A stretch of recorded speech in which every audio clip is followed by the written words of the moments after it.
Poin yang disampaikan oleh Abu Ubaidah tadi malam, dia bilang apa? Pemerintah Netanyahu telah berbohong seperti yang sudah kalian buktikan sendiri, berbohong tentang nasib para tawanan, berbohong tentang jumlah tentara yang tewas. Jumlah tentara yang tewas dalam pertempuran darat beberapa hari ini, kata Abu Ubaidah, itu akbar bikasir, ya bahasanya ya, akbar bikasir. Akbar itu artinya lebih besar, lebih banyak, bikasir yang benar-benar banyak.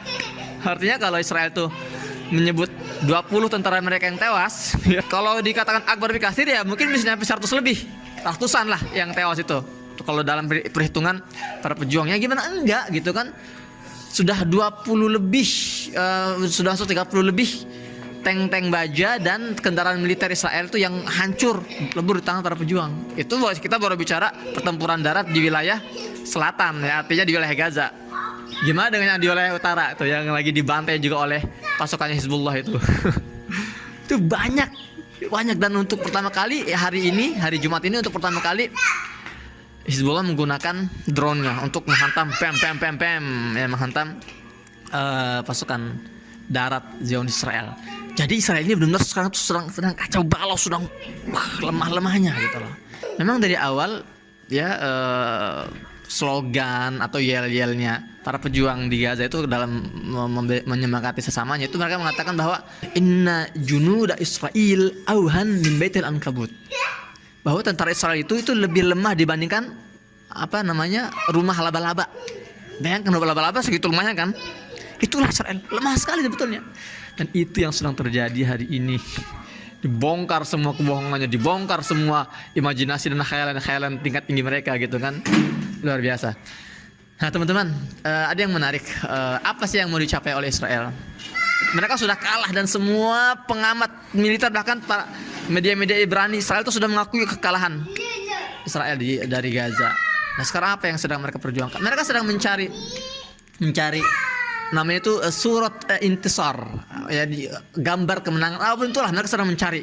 Israel ini sudah pengen berhenti, mereka udah gak kuat, cuman mereka bisa mencari sesuatu yang bisa dibangga-banggakan ke depannya oleh mereka, bahwa kami telah menang gitu kan. Nah, senator Amerika namanya tuh Chris Murphy berstatement tadi malam. Apa dia bilang? Israel ini harusnya meninjau ulang targetnya atau metodologinya dalam melakukan penyerangan ke Gaza. Ya, dan dia bilang kayaknya mustahil deh, gak mungkin deh Israel ini bisa mencapai targetnya. Ya kalau targetnya itu adalah menghancurkan Hamas sampai akar-akarnya, nggak bisa. Ya, Hamas itu memiliki sayap militer Al-Qassam yang punya puluhan ribu tentara yang benar-benar siap untuk memperjuangkan Gaza sampai titik darah penghabisan.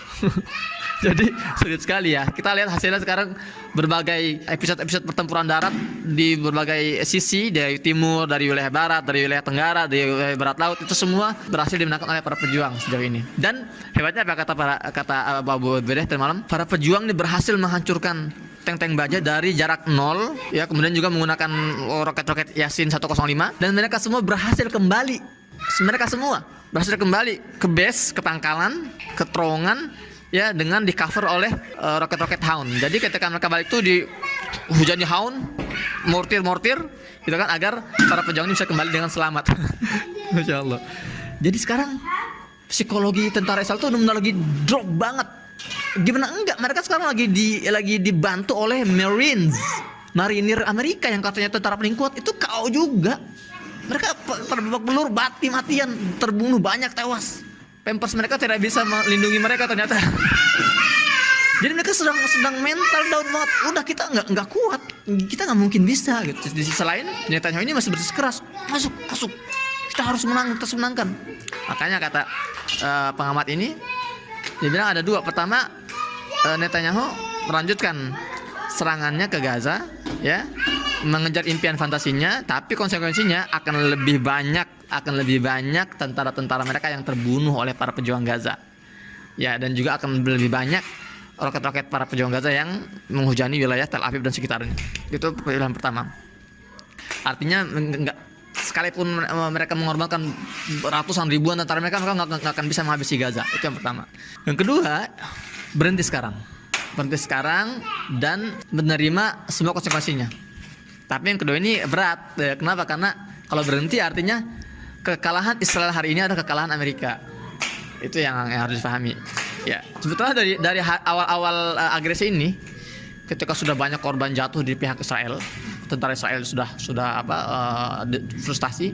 Sebetulnya pihak Israel sendiri sudah banyak ya pihak-pihak mereka itu yang setuju untuk diadakannya ceasefire, gencatan senjata, gitu kan. Cuman Amerika ini menolak, karena Amerika tahu keterlibatan Amerika dalam perang ini sudah terlalu besar, dan kalau mereka kalah, kalau Israel kalah, Amerika juga akan ya menanggung malunya. Dan itu yang terjadi sekarang. Mereka sudah tidak bisa mengelak bahwa mereka sudah kalah, gitu ya. Kalah secara militer, kalah secara image di berita, itu mereka sudah kalah ya. Semua untuk pertama kalinya dalam sejarah konflik antara Palestina dan Israel, dunia benar-benar melihat keburukan Israel dan Amerika di mata yang membunuh anak-anak dan wanita. Bayangkan teman-teman, ini udah hari ke-28, jumlah korban itu sudah mencapai 9.000 lebih korban jiwa ya yang meninggal.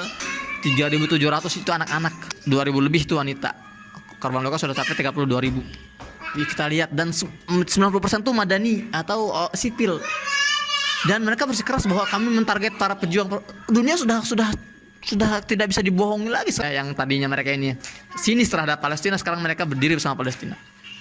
Dan ini kabar gembira buat kita semua. Kenapa? Karena ini adalah misi yang ingin dicapai oleh para pejuang di Gaza hari ini. Ya, itu misinya. Jadi memang para pejuang Gaza memahami banget bahwa pertempuran kali ini nggak akan bisa mereka akhiri dengan pembebasan Al-Aqsa secara instan, nggak bisa. Mereka tidak mengharapkan bahwa pertempuran hari ini bisa membebaskan wilayah Palestina secara instan, nggak. Tapi apa misi utama dari pertempuran kali ini, dari peperangan kali ini, operasi Taufan Al-Aqsa ini? Untuk memulai satu dari 3 langkah kehancuran Zionis. Sekali lagi, Taufan Al-Aqsa ini dilancarkan untuk memulai satu dari 3 langkah kehancuran Bani Israel. Dalam surat Al-Isra, ya, Allah berfirman ayat 7. Dan sebelum saya sampaikan, teman-teman, para pejuang Gaza ini ketika mereka tuh bergerak itu dasarnya selalu Al-Quran. Ketika mereka membuat misi, ketika mereka membuat planning itu dasarnya selalu Al-Quran.